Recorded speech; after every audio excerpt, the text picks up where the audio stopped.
욥기 강의 세 번째 시간입니다. 방금 우리가 함께 읽은 욥기 1장 13절에서 22절을 소재로 제가 짧은 소설, 어떤 이야기 하나를 생각해 봤습니다. 한번 들어보세요. 어느 옛날 우스 땅에 한 남자가 살았습니다. 이 남자는 어려서 부모를 잃은 고아였습니다. 의지할 사람도 돌봐줄 사람도 없는 서럽고 고생 많은 인생이었죠. 그런데 이 사람에게도 드디어 좋은 일이 생겼습니다. 아주 훌륭한 주인을 만난 겁니다. 이 주인은 우스 땅에서 가장 부유한 사람이었는데 다른 부자들과는 달리 고아와 가난한 사람들에게 너그러웠고 자기 집의 종들을 가족처럼 돌보아 주었습니다. 사람들은 이 부자 주인을 고아들의 아버지, 가난한 사람들의 친구라고 칭송했고 이 부자가 믿는 하나님께 영광을 돌렸죠. 이 남자도 마찬가지였습니다. 이 남자는 다른 주인들보다 후하게 품삯을 주고 어려운 일이 생기면 자기 일처럼 도와주고 종들을 가족처럼 여겨주는 이 주인을 주인이 아니라 아버지처럼 생각했습니다. 주인을 위해서라면 무슨 일이든 하겠다고 다짐했죠. 이 남자는 양치는 일을 맡았는데 주인을 위해서 정말 성심성의껏 정성을 다해서 양을 돌보았습니다. 고아였던 이 남자는 좋은 주인을 만나서 인생에서 처음으로 안정되고 행복한 삶을 살아갈 수 있었습니다. 그러던 어느 날 이 남자가 동료 일꾼들과 함께 들판에서 양을 치고 있는데 갑자기 하늘에서 커다란 불덩이 같은 것이 떨어져서 자신과 동료들과 양들을 불살라 버렸습니다. 순식간에 벌어진 일이었죠. 아마 벼락이었거나 하늘에서 떨어진 운석이었는데 이것이 이 남자의 마지막 순간이었습니다. 이렇게 짧은 생을 마친 남자가 하늘나라로 갔어요. 그런데 하늘나라에 간 이 남자는 깜짝 놀랐습니다. 왜냐하면 거기에 같은 날 죽은 다른 종들이 많이 와 있었던 겁니다. 어떤 종들은 소와 나귀로 일을 하다가 그걸 빼앗으려는 사람들의 칼에 맞아서, 어떤 종들은 낙타로 물건을 나르다 갑자기 나타난 도적대들에게 죽임을 당했습니다. 그런데 더 놀라운 건 거기에 주인의 아들, 딸 10명도 와 있다는 사실이었습니다. 자녀 교육에 정성을 다했던 아버지 덕분에 착하고 예의 바랐던 그 아들, 딸들도 회오리 바람에 집이 무너져 같은 날 모두 죽은 겁니다. 남자는 하늘나라에 있는 천사들에게 이게 대체 어찌된 일인지 물어봤죠. 천사가 대답했습니다. 이 일은 너의 주인이 아무 이유 없이도 하나님을 경외할 수 있는지 시험하기 위해서 하나님께서 사탄을 시켜서 하신 일이다. 남자는 이 대답을 듣고 기가 막혔습니다. 그리고 분노했죠. 고아였던 자신을 아버지처럼 대해주었던 세상에서 가장 의롭고 선한 사람을 하나님이 이런 식으로 시험한다는 게 너무 화가 났습니다. 그런데 이것보다 더 화가 나는 건 하나님이 주인을 시험하려고 자신을 포함한 그 많은 종들과 자식을 모두 죽게 했다는 그 사실이었습니다. 한 사람을 시험하려고 이렇게 많은 사람을 그냥 죽게 하다니. 남자는 분노에 차서 하나님께 소리쳤죠. 하나님에게 우리는 아무것도 아닌 사람들이었습니까? 여기 죽은 사람들은 그냥 이유 없이 죽어도 되는 그런 사람들입니까? 우리는 주인을 시험하기 위해서, 아버지를 시험하기 위해서 그냥 어느 순간 비참하게 죽어 사라져도 되는 그런 하찮은 존재들입니까? 이렇게 분노하는 이 남자의 주인의 이름은 욥이었습니다. 일단 제 이야기는 여기서 끝이 납니다. 하나님께서는 욥이 까닭 없이 하나님을 경외하겠습니까? 질문하는 사탄에게 욥의 모든 소유물을 맡기셨고 그렇게 재난이 시작됩니다. 그런데 이 욥이 겪은 재난의 의미를 살펴보기 전에 먼저 얘기할 것이 있습니다. 바로 이 재난의 과정 중에 목숨을 잃은 사람들, 이름도 기록되지 않은 욥의 종들과 아들 7, 딸 3명의 죽음에 대한 문제입니다. 이걸 함께 생각해 보려고 우리가 읽은 부분을 종의 관점에서 재구성해서 이야기로 만들어 본 거죠. 저의 얘기를 듣고 여러분은 어떤 생각이 드셨습니까? 제가 고등학교 때 재밌게 봤던 영웅 본색이라는 영화가 있어요. 주윤발, 장국영이라는 배우가 나왔던 홍콩 액션 영화인데 3년 전에 이 영화가 재개봉을 해서 옛날 추억을 떠올리면서 다시 봤습니다. 그런데 처음 영화를 봤을 때와 너무 다른 느낌이었어요. 고등학교 때 봤을 때는 그냥 주인공이 멋있고 액션 하나하나가 통쾌했는데 나이가 들어서 영화를 보니까 주인공보다 주인공 총에 맞아 죽는 조연들이 더 보이는 겁니다. 이 영화에 수많은 사람들이 총에 맞아 죽어요. 주인공의 총에 맞고 윽 하고 죽는 사람들, 나왔는지조차 모르게 끝났는지도 모르게 사라진 단역들입니다.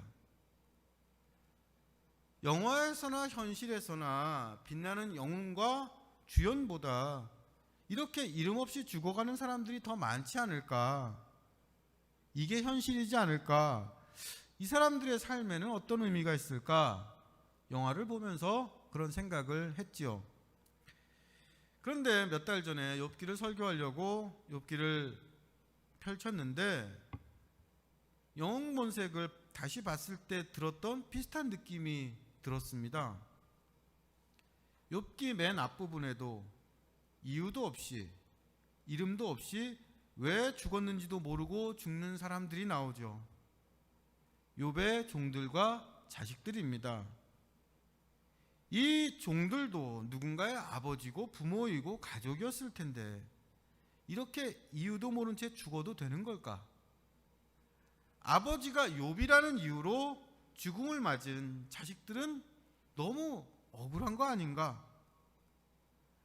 예전에는 보이지 않던 이름 없는 사람들이 보였고 이 사람들의 삶은 어떤 의미일까? 의문이 들었습니다. 제가 설교를 준비하면서 국내에서 번역된 거의 모든 욥기의 주석서와 훌륭한 목사님들의 설교집, 논문들을 읽어봤는데 안타깝게 이런 의문에 답을 주는 책이나 설교는 없었습니다. 욥기를 읽을 때 이 관심을 욥의 고난에 집중하기 때문에 그 과정에서 억울하게 죽은 사람들의 그 삶은 그냥 지나쳐 버리는 거죠. 그래서 처음에 저도 이 문제에는 사실 뚜렷한 답이 없고 또 이것이 욥기를 이해하는 핵심 사항은 아니기 때문에 그냥 이 의문은 넘어가려고 했습니다. 그런데 그때쯤에 광주 아이파크 아파트 붕괴 사고가 일어났어요. 공사 중이던 아파트가 붕괴되어서 인부 6명이 사망한 이 사고를 누군가가 이건 현대산업개발 사장을 시험하기 위해서 벌어진 사건이다 이렇게 말한다면 이건 아무도 납득할 수 없을 겁니다. 그런데 욥기가 바로 이렇게 말하고 있는 거예요. 그리고 관점을 조금 바꿔서 생각해 보면 우리가 매일 뉴스에서 만나는 사건들은 욥의 재난이 아니라 바로 이렇게 이름 없는 사람들의 죽음입니다. 일을 하다 자연재해로, 폭력으로, 건물 붕괴 사고로 이름 없이 이유 없이 죽어간 사람들이 있습니다. 이 이름 없는 죽음에 대해서 먼저 생각해 보는 것이 욥기를 이해하는데 꼭 필요하겠다는 생각이 들었죠. 그래서 욥의 재난을 본격적으로 다루기 전에 이 과정에서 이름 없이 사라진 사람들에 대해서 먼저 생각해 보고 이 문제를 해명해 보고 말씀을 나누려고 합니다. 욥기 1장에서 어느 날 갑자기 죽은 사람들은 소와 나귀를 빼앗으려는 스밧 사람들의 칼에 죽은 종들, 하늘에서 불이 떨어져서 양과 함께 죽은 종들, 낙타를 빼앗아 가려는 갈대아 사람들에게 죽은 종들, 그리고 마다들의 집에서 음식을 먹고 포도주를 마시다 큰 바람에 집이 무너지면서 죽은 욥의 자녀 10명입니다. 이걸 합쳐보면 사망자가 최소한 50명에서 100명은 될 것 같습니다. 그런데 욥기는 이 죽음에 대해서 아무 말도 하지 않지요. 이런 욥기의 침묵을 이해하려면 먼저는 성경이 우리에게 어떤 방식으로 이야기를 전하는지 그거를 알아야 할 것 같습니다. 성경은 사실을 전하는 게 아니라 의미를 전하는 게 목적입니다. 그리고 의미를 전하려면 반드시 생략이 필요하죠. 예를 들어서 어떤 역사가가 임진왜란의 노량해전을 기록하려고 할 때 역사가는 먼저 노량해전이 갖는 역사적인 의미를 생각합니다. 그리고 노량해전에서 제일 중요한 게 이순신 장군의 전사라고 판단이 되면 이순신 장군을 중심으로 해서 기록을 하고 나머지는 생략을 해요.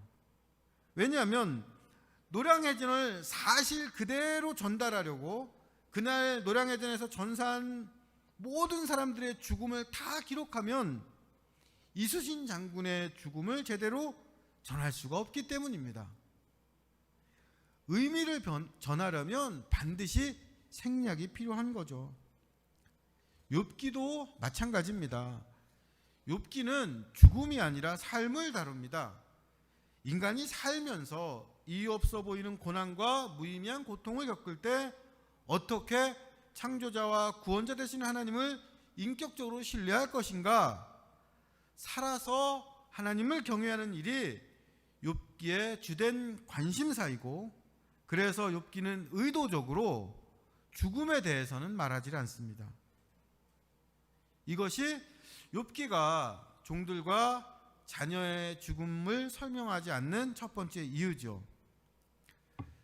그렇다고 욥기가 종들과 자녀의 죽음에 침묵하는 건 아닙니다. 나중에 살펴볼 욥의 한탄과 항의에는 먼저 사랑하는 사람을 보낸 살아남은 사람의 슬픔과 괴로움, 외로움이 절절하게 담겨 있죠. 욥기는 죽은 종들과 자녀가 아니라 살아있는 욥의 입을 통해서 죽음의 의미를 묻습니다. 또 하나, 욥기 1장에 나오는 욥의 종들과 자녀의 죽음을 이해하려면 욥기가 쓰여진 시대의 사회관념이 지금과는 아주 많이 달랐다는 걸 생각해야 합니다. 인류는 지금까지 경험한 여러 역사적인 사건을 통해서 교훈을 얻고 거기에 발맞추어서 사회를 발전시켜 왔죠. 그 결과 우리가 지금 사는 이 현대 사회는 모든 사람은 평등하고 저마다 개별적인 인권이 있다는 원칙을 세웠고, 이것을 헌법의 맨 처음에 기록하고 여기에 맞춰서 살아갑니다. 그런데 고대 사회는 지금과는 아주 많이 달랐습니다. 하나님께서 사탄에게 욥의 모든 소유물을 맡기셨는데, 이 모든 소유물의 정확한 뜻은 욥의 모든 것이라는 뜻입니다. 이건 단순히 물질적인 재산인 가축뿐 아니라 욥에게 하나님께서 주셨다고 여겨졌던 것들, 종과 자녀들까지 모두 욥의 소유물이라는 뜻입니다. 고대 신분제, 가부장제 사회에서는 종들과 자식들을 개별적인 인격체가 아니라 주인의 재산, 아버지의 소유물로 여겼습니다. 그래서 욥기에서는 종과 자녀들의 죽음을 욥이 가진 것이 사라진 소유의 문제로 본 거죠. 우리가 보기엔 욥기가 종들과 자녀들의 죽음을 너무 무심하게 다루는 것 같지만 이건 성경이 생략이라는 방법으로 주제를 강조하고 당시의 사회관념이 지금과는 많이 달랐기 때문입니다. 그런데 이렇게 설명하고 이해해도 여전히 의문이 남죠. 욥을 시험하는 방법으로 종들과 자녀의 목숨이 이용되었기 때문입니다. 하나님은 생명의 가치를 사람마다 다르게 평가하시는 건가? 종과 자녀의 목숨은 주인과 아버지의 목숨보다 하찮은 건가? 하나님께 어떤 사람의 생명은 별로 가치가 없는 걸까? 이런 의문이 들지 않을 수가 없죠. 하나님께서 욥을 시험하는 일을 사탄에게 맡기셨지만 그 방법까지 정하지는 않으셨습니다. 그래서 가축뿐 아니라 사랑하는 사람들의 목숨까지 빼앗는 방법으로 욥을 시험하는 게 하나님의 성품과 뜻에 맞는 일은 아닙니다. 그러나 이 시험을 사탄에게 허락하신 분도 하나님이시기 때문에 그 하나님이 전능하시고 유일하신 하나님이시기 때문에 여기에 대한 최종적인 책임은 여전히 하나님께 있죠. 그래서 우리는 욥의 종과 자녀들의 죽음에 대한 책임과 해답을 하나님께 듣게 되길 바랍니다. 그런데 이런 이름 없는 사람들의 죽음에 대한 하나님의 해명과 악을 해결하는 하나님의 최종적인 방법은 욥기에는 직접 드러나지 않습니다. 여기에 대한 하나님의 책임과 응답은 구약을 지나서 신약에 이르러 예수 그리스도의 가르침과 죽음과 부활에서 비로소 분명히 드러납니다. 신학자들은 예수 그리스도를 하나님의 최종 계시라고 합니다. 최종 계시라는 말은 성경에 나오는 여러 의문들에 대한 하나님의 최종적인 답이 하나님의 아들 예수 그리스도를 통해 확정되고 알려졌다는 뜻입니다.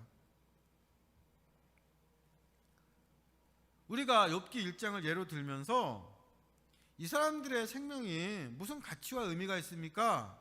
이렇게 예수님께 물어본다면 예수님께서 뭐라고 말씀하실까요? 저는 누가복음 12장 6절 7절을 말씀해 주실 것 같습니다. 누가복음 12장 6절 7절입니다. 참새 5마리가 두 아사리온에 팔리는 것이 아니냐. 그러나 하나님 앞에는 그 하나도 잊어버린 바 되지 아니하는도다. 너희에게는 심지어 머리털까지도 다 세신 바 되었나니 두려워하지 말라. 너희는 많은 참새보다 더 귀하니라.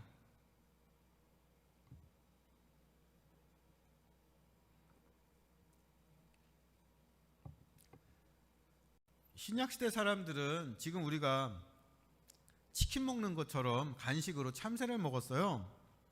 참새 5마리 가격이 두 아사리온이었는데 두 아사리온은 지금 물가로 환산하면은 10,000원 정도 합니다. 하나님께서는 10,000원에 5마리 하는 흔한 새인 참새도 잊지 않으신다. 그런데 너희는 그 참새와는 비교할 수 없을 정도로 귀하다. 하나님께서는 너희 머리털까지 다 세고 계신다. 그러니 두려워하지 말아라. 이것이 생명, 사람의 목숨에 대한 예수님의 가르침입니다. 예수님 시대에도 이름 없는 사람들의 무고한 죽음이 많았습니다. 로마 군인들은 참새를 죽이는 것보다 더 쉽게 유대인들을 죽였고 사람들은 언제 죽을지 몰라 두려워하면서 하나님께서 왜 이런 억울한 죽음을 그냥 방관하시는지 고민했죠. 이 사람들에게 예수님께서는 하나님은 이름 없이 죽어간 생명을 잊지 않으시며 생명은 우리가 생각하는 것보다 훨씬 귀하다 가르쳐 주십니다. 그리고 이 생명의 주인은 인간 자신이 아니라 하나님이십니다. 저는 머리카락이 별로 많지는 않지만 그래도 제 머리카락이 몇 개인지 모릅니다. 인간은 자기 몸에 있는 머리카락이 얼마나 되는지 셀 수 없죠. 마스크를 쓰셔도 웃고 계시게 보입니다. 여기서 머리카락은 우리 몸의 그 머리카락을 의미한다기보다 내 것이라고 생각하고 내가 알고 있다고 생각하지만 사실은 우리가 모르고 있는 인생을 상징합니다. 인간은 자기의 생명의 가치와 그날들을 알지 못하지만 하나님은 인간이 모르는 걸 하나하나 세고 알고 계시다는 뜻이죠. 하나님은 생명을 귀하게 여기신다. 생명 하나하나 사람 한 명 한 명을 살펴보고 계신다. 예수님은 이렇게 창조주 하나님을 증언하십니다. 하나님의 지식과 뜻에 비하면 우리는 아무것도 모르고 우리 것이라 생각했던 것들이 사실은 우리 것이 아니다. 예수님께서는 이렇게 우리에게 가르쳐 주십니다. 이 예수님의 증언과 가르침이 우리가 믿을 수 있는 최종적인 하나님의 계시입니다. 그래서 우리는 이 예수님의 말씀에 기초해서 욥기 1장의 죽음을 해석하고 우리가 목격하는 이 세상의 이름 없는 죽음들, 무고한 죽음들을 이해해야 합니다. 욥기에는 종들과 자녀들의 죽음에 대한 설명이 없고 그렇게 죽은 사람이 누구였는지 이름도 기록하지 않지만 우리는 예수님의 말씀을 통해서 하나님께서는 결코 이 사람들의 죽음을 잊지 않으시고 성경에 기록되어 있지 않을지라도 하나님의 생명책에는 이 사람들이 기록되어 있을 거라고 믿을 수 있습니다. 그리고 또 우리는 예수 그리스도를 통해서 욥기의 죽음을 봅니다. 죽어야 할 아무 이유 없이 무고하게 짧은 인생을 마친 그 죽음이 바로 하나님의 아들 우리 주 예수 그리스도의 죽음이었기 때문입니다. 예수님의 죽음은 로마 제국의 아주 변방 유대 땅에서 벌어진 아주 흔하고 사소한 일이었습니다. 역사가가 보기에 이 죽음은 기록할 가치가 없고 의미도 없는 있으나 마나한 이름 없는 죽음이었습니다. 그래서 어떤 역사책도 예수님의 죽음을 기록하지 않지요. 그러나 성경은 이 죽음이 하나님께서 이 세상을 구원하는 방법이셨고 하늘에 계신 하나님께서 이 죽음과 연관되어 있다고 증언합니다. 하나님께서 이 땅에 이름 없는 죽음을 살펴보고 계신다는 가장 분명한 증거가 바로 우리 주 예수 그리스도이십니다.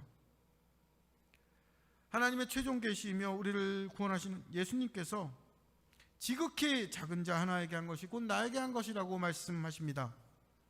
이렇게 예수님께서는 지극히 작은 자와 그분을 하나로 여기십니다. 그런데 이 지극히 작은 자는 이름이 없는 사람들, 이름이 기록되어지지 않아도 되는 사람들입니다. 단역배우처럼 이름도 없이 그냥 나왔다 금방 사라진 사람들, 바로 욥기에 그냥 죽은 사람들로 나오는 이름 없는 사람들입니다. 하나님의 아들 예수 그리스도는 이 사람들을 그분 자신처럼 여기셨고 우리에게 이 사람들을 그분을 섬기듯이 귀하게 대접하라고 가르치십니다. 우리는 예수 그리스도를 통해 이 세상을 이름 없이 살다간 그 사람들이 예수님처럼 귀한 사람들이며 이런 일들을 기억하고 존중하는 게 우리의 의무이고 이들의 죽음을 결코 하찮게 여겨서는 안 된다는 것을 배웁니다. 이렇게 우리는 예수 그리스도를 통해 이름 없는 죽음에 대한 답을 찾습니다. 그럼에도 불구하고 우리는 여전히 욥을 시험하는 과정에서 잠깐 등장하고 사라진 종들과 자녀들의 죽음에 분명하게 답을 할 수는 없습니다. 분명한 답은 없죠. 그래서 결국 우리는 이 답을 종말의 소망 아래 두게 됩니다. 지금 이 시간과 이 땅의 현실과 인간의 지혜로는 다 해명하고 설명할 수 없는 것들이 우리 삶에 있습니다. 하지만 또한 우리에게는 종말의 소망이 있죠. 참새 한 마리도 잊지 않으시는 하나님의 선하심과 예수 그리스도의 이름 없는 죽음을 통해 세상을 구원하신 하나님의 능력과 지극히 작은 자 하나를 귀하게 여기시는 그 사랑이 만들어내실 새하늘과 새 땅이 있고, 그때 그곳에서 우리가 하나님을 대면하듯 만날 수 있을 거라는 소망, 종말의 소망입니다. 제가 처음 말씀드렸던 이야기를 한번 다시 기억해 보세요. 저는 들판에서 양을 치다 죽은 어떤 남자가 하나님께 이게 뭐냐고 항의하는 것으로 이야기를 일단 끝냈습니다. 그런데 생각해 보세요. 제가 이렇게 이야기를 할 수 있는 건 제가 하나님을 믿고 몸은 죽어도 사라지지 않는 영혼을 믿고 죽어서 가는 천국을 믿기 때문에 할 수 있는 이야기였습니다. 만약에 제가 하나님을 믿지 않고 영혼과 천국을 믿지 않는다면, 거기에 대한 소망이 없다면 이 이야기는 어디서 끝났을까요? 어떤 남자가 들판에서 불에 맞아 죽는 것으로 끝이 납니다. 그리고 이어지는 얘기는 아무것도 없어요. 그냥 그렇게 죽고 끝나는 의미 없는 인생일 뿐입니다. 욥기 1장에 나오는 이름 없는 사람들의 죽음을 설명할 방법이, 완전한 설명이 우리에게는 없습니다. 그런데 욥기 1장뿐 아니죠. 세월호 아이들의 죽음이 그렇고, 매년 굶주림 때문에 발생하는 600만 명 아이들의 죽음이 그렇고, 지금도 세계 곳곳에서 벌어지는 전쟁의 희생자들이 그렇고, 자연재해와 질병으로 매일 생겨나는 수많은 죽음이 그렇습니다. 우리는 여기에 답을 할 수가 없어요. 그래서 이런 이름 없는 죽음이 수없이 벌어지는 세상을 보면서 어떻게 하나님을 믿을 수 있냐고 냉소하는 분들이 있습니다. 그러나 오히려 저는 이렇게 이름 없이 죽어간 사람들에게 선하신 하나님께서 주실 부활과 천국마저 없으면 우리는 도대체 어디서 답을 찾을 것이며, 어떻게 이 세상이 전부라고, 이 세상에서의 삶이 끝이라고 믿는 이 무의미와 허무에서 벗어날 수 있겠냐 반문합니다. 예수님께서는 이름 없는 죽음이 결코 하나님의 뜻이 아니라는 걸 알려주셨기 때문에 우리는 이름 없는 죽음을 당연하게 여기지 않고 더 안타깝게 여기며 고민합니다. 그리고 이 죽음이 끝이 아니라는 소망, 하나님께 최종적인 답을 얻을 수 있을 거라는 믿음을 갖습니다. 성경이 증언하는 하나님은 이 땅에서 이름 없이 사라진 사람들의 이름을 기억하시며 그들에게 새로운 생명을 주시는 하나님이시기 때문입니다. 그래서 저는 하나님께 항의하는 이름 없는 남자의 이야기를 이렇게 끝내고 싶어요. 요한계시록 21장 4절 5절 말씀입니다. 모든 눈물을 그 눈에서 닦아주시니 다시는 사망이 없고 애통하는 것이나 곡하는 것이나 아픈 것이 다시 있지 아니하리니 처음 것들이 다 지나갔음이로라. 보좌에 앉으시니가 이르시되 보라 내가 만물을 새롭게 하노라.